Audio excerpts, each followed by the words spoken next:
In this episode, we will focus on making your application rock solid in terms of quality, which will be achieved with the right usage of automated testing techniques. We'll start with going through the basic hierarchy of tests with all their details. We'll try to uncover the secret ratio of that hierarchy that keeps everything in balance. Behavior-driven design is the staple technique used to structure your code and create clear analysis. We'll see how it is also crucial in the testing world. Choosing a single path is the key to mastery. Most of the time in life, and certainly all the time when it comes to managing your testing suite. Once you have your tests set up and ready to run the system under test, you have to know how should you verify the outcome. And believe me, there is more than one way to do it. Very seldomly, your system under test does not contain any dependencies that may be complex in their nature. We will delve in detail on how to manage these dependencies in our tests.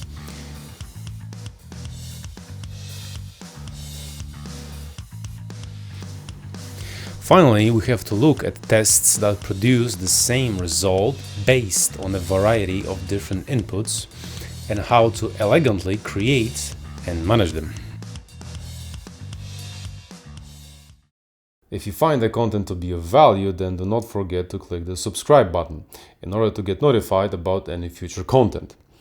Also, if you are really interested in software craftsmanship techniques and automated testing, then go ahead and check out my website. Now, without any further ado, roll it!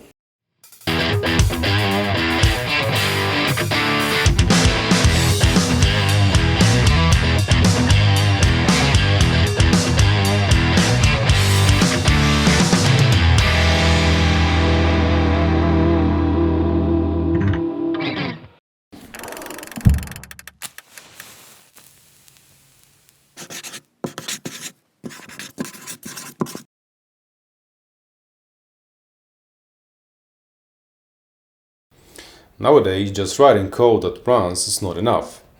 It is mandatory, in my opinion, for all the developers to write a slick testing suite for all the changes they make.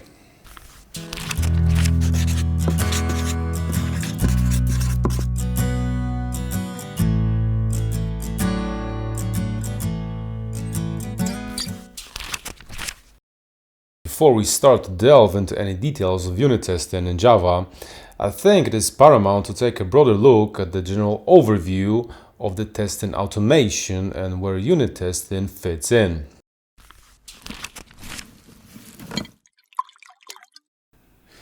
We will start by going through the types of automated tests that we can encounter. There are three main ones: unit, integration, and end-to-end tests. Each of them have unique traits and have their place in the software ecosystem. Unit tests are at the bottom for a reason. They are the cornerstone of every automated suite of tests. They are fast and quickly developed.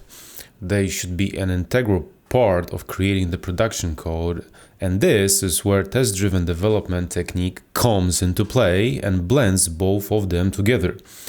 Also, they are easily integrated with the continuous integration process by making them part of every Maven or Gradle build. On top of that, they are a living documentation of the code. Forget about those rusty and useless inline comments from now on. I mean it. Finally, once we have a nice suite of unit tests, we can boldly refactor our code as we please without the fear of breaking the existing functionality. Next up, we have the integration tests. They are a lot slower than the unit tests, but then again, we should not have as many of them. The main purpose of integration tests is to expose flaws of components interacting with the environment and also with each other. They can also be used as stress tests to verify performance of various parts of the application. Finally, we have the end-to-end tests. These are the largest, slowest, and hardest to maintain of the bunch. They are basically automated manual tests that are as close to the perspective of the end user as possible. We just need to have a couple for the most critical scenarios, and that's it. Just get ourselves out of that area.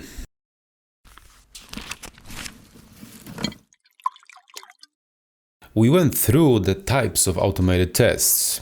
Now what we have here is unfortunate reality for a lot of projects out there. In fact, a lot of them aren't even on that stage, as there is no automation whatsoever.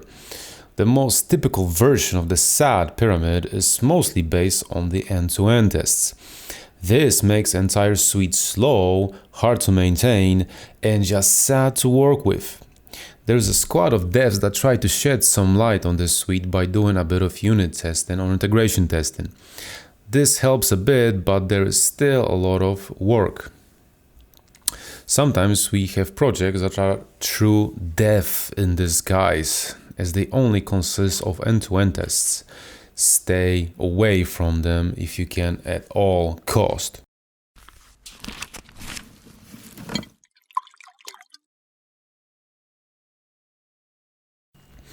Now, this is how automation should look like in a perfect world. Personally, I have never reached this ideal in a real-world project, but I have definitely come close once or twice those figures. The vast majority of work put into validating the correctness of the code should be present in the unit tests. Thanks to that, we have covered all the meaningful logical paths contained in our functionality, and we know they work as units. We have got an oiled machine that can be run in a matter of seconds during any stage of development and tell us if we are on the green or not. Now, all we need to do is to check how higher level components cooperate with each other and supply them with real data. If we have high unit testing coverage, then writing integration tests shouldn't cause many problems. If so, it most likely is the database, transaction, or framework problem, which is actually the aim of those tests to fail-proof. In an integration test, we don't need to cover all the logical paths as in the unit tests. We just choose one or two crucial ones and just confirm on a higher level what already has been done on a lower unit level. And finally, we keep our end-to-end test to an absolute minimum, just covering the critical end-user paths. In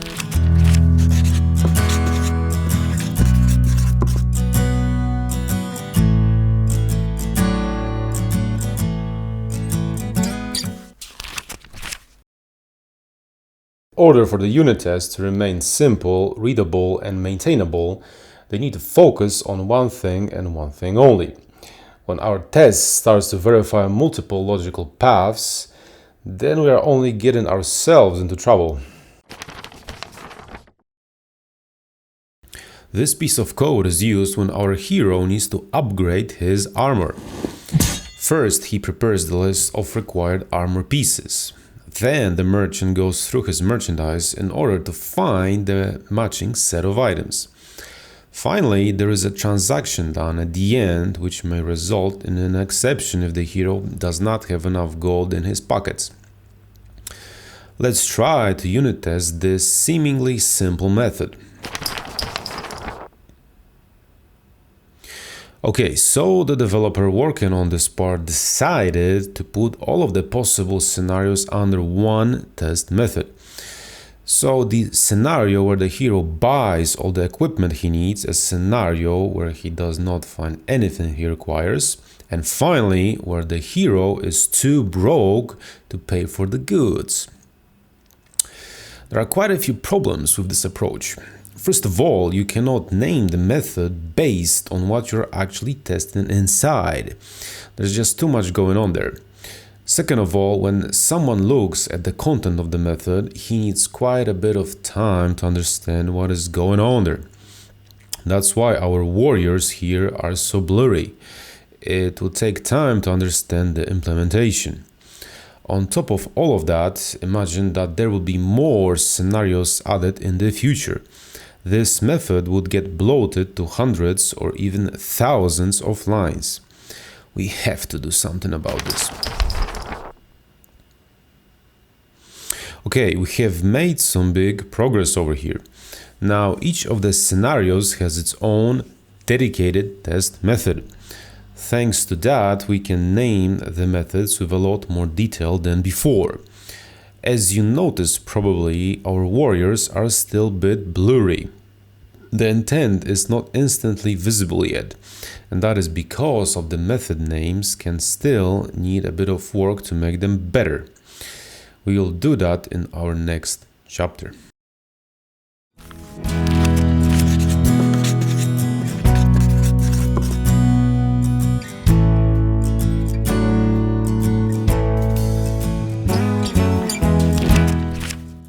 In the previous Java Master episode, we have covered how important naming conventions are and how straying from them may lead to reduced experience and increased coding time. Let's have a refresher regarding the unit testing conventions that revolve around behavior-driven design principle. We left off our armor upgrade testing suite in a state that still needs enhancing.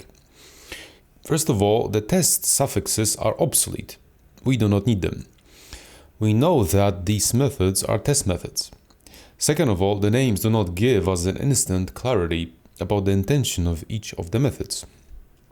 Let us try to fix this by thinking about behaviors, not method names. Right, this kind of naming may seem weird and against the rules at the beginning. Underscores in the method names? Yes, remember that we are inside the testing suite. Rules here are a bit different than in the production code.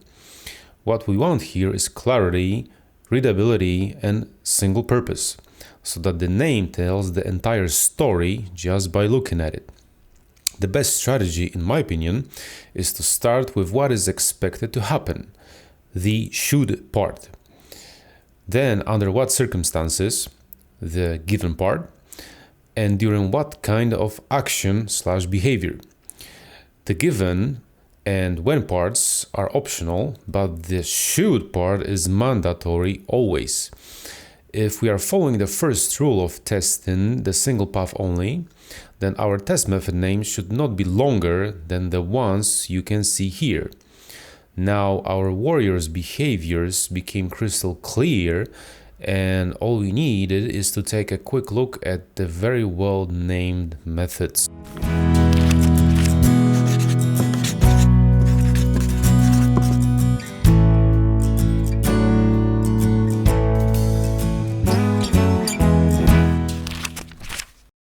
The content of each test is as complex as the construction of a stick.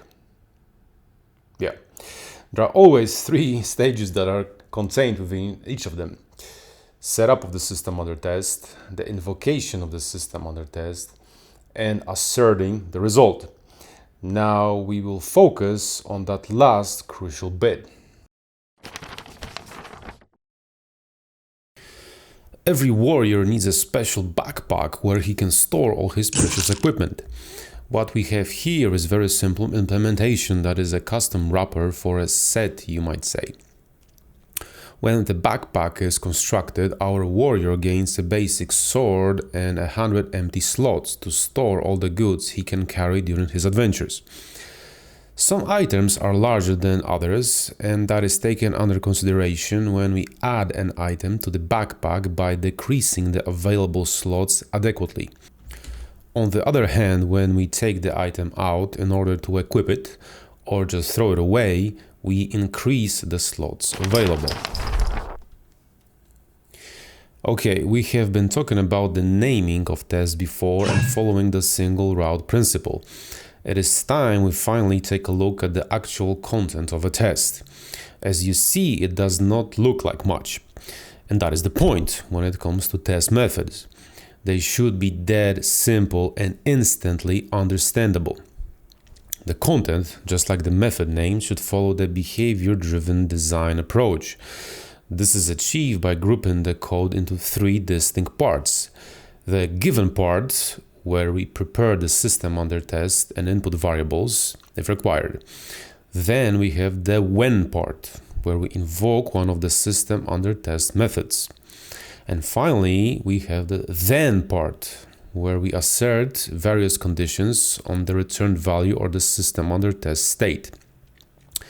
Here we have an example of a standard assertion where we make sure that we are able to get a basic sword from our backpack just after it has been created. Next up, we have the guard assertion. This is a special kind of assertion that is done just before the when part, where the system under test is invoked. For example, here we make sure that before we get a basic sword out, the backpack is not empty. In the final assert, we check that after removing the sword, the backpack is indeed empty. And finally, we have the delta assertion. This is where we do not check concrete value or state, but the change in the value or state. For example, here we are interested in proving that after adding an item to our backpack, the number of slots is decreased. We do not care by how much. We just care that the amount of slots before is greater than the amount of slots after we add an item to it.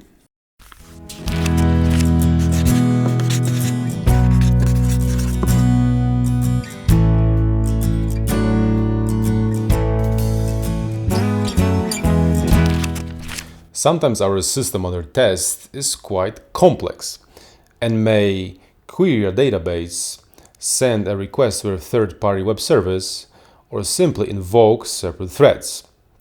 In a unit testing scenario, we do not want those things to happen. We only care and should focus on the logic that is directly in the methods of our system under test. Now, how can we omit those external calls to collaborators then, you may ask? There is an answer to that, and it is called mocking. In this example, we'll go over a piece of code that is meant to give our hero a temporary buff. It is a very simple method, but it has an optional scenario where hero gains a super buff instead of a normal one. This is based on his level and morale.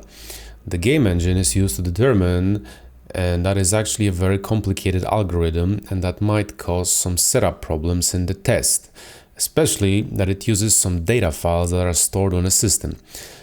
This we definitely do not want inside a unit test. Have no fear though, we have tools like Mockito that let us omit, or shall I say mock, certain parts of the production code in our tests. Let's see how. So in this test, we want to make sure that our hero gets a super buff, and that is of the same type as the input parameter. Okay, I will not get into details of Mockito because we would need like an hour to go through all its features. But let's try to get a brief overview of what is going on here. With this statement, we inject a Mockito managed version of the game engine into our system under test. Thanks to that, the actual game engine method will not get called. We just set it up so that it returns a certain value based on input parameters. Here we make sure that the game engine decides that the hero should receive the super buff. Then we invoke the method under test and verify that hero indeed has gained a super buff, and it is of the same type as the input parameter. So we know we can manipulate the behavior of objects with the usage of mocking. If we can manipulate the behavior, can we also check that certain behavior has occurred? Let us look at another example. This time our warrior will try to book a table at his favorite restaurant for him and his lady. We simply call the manager who tries to find a table for us. If there isn't any, he apologizes and we try a different restaurant. If there is a free table, we book it and receive the confirmation. Okay, now we want to test this scenario where we find a free table and we make our lady very happy. Again, we use mocking in order to achieve what we need, as the system check for free tables is complex and requires a lot of setup. We do not want that. We want our tests to be fast and simple.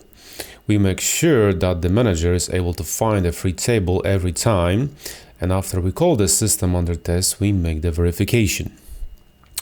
We do it in our mocked objects, and we simply validate that the book table and confirm booking methods have been called. This makes our test go green when we run, and we can head off for some steak and beer to that restaurant.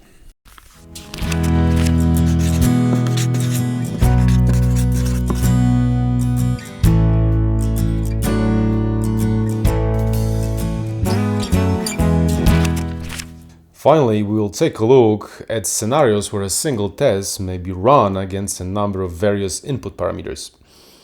There is a JUnit feature that greatly simplifies these types of cases and makes them a pleasure to work with and maintain.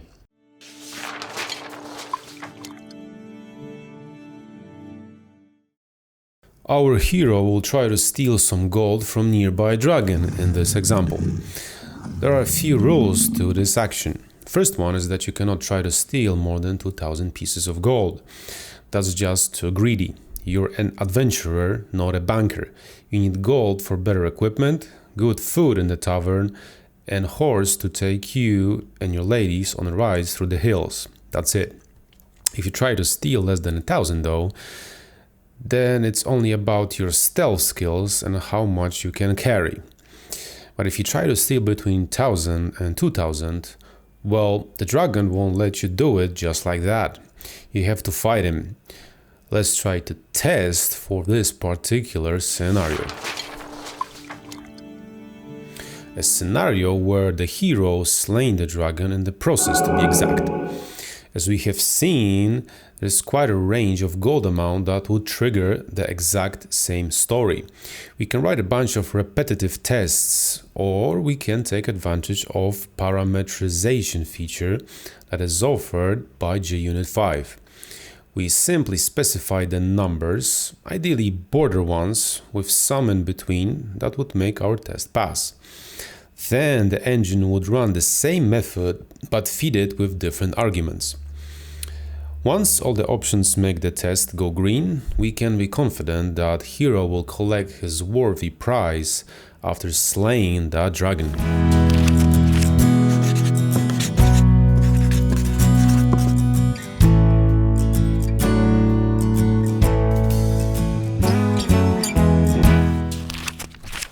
Okay, so today we have scratched a bit the surface of unit testing in Java.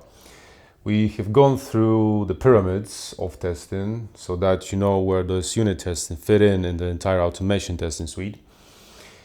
You know how to omit those complex operations from now on. Also, you know that the way to go with the naming and tests is the behavioral driven design. That's the way. You also know how to assert yourself, I hope. But definitely you now know how to assert in your unit tests so that they give red or green whenever they need to give red or green. Also, for those situations where many input parameters may lead to the same outcome, well, you got the parameterization in JUnit, a beautiful feature. And finally, you know that you should only choose single path. Now, at least in unit tests. In life, it's up to you.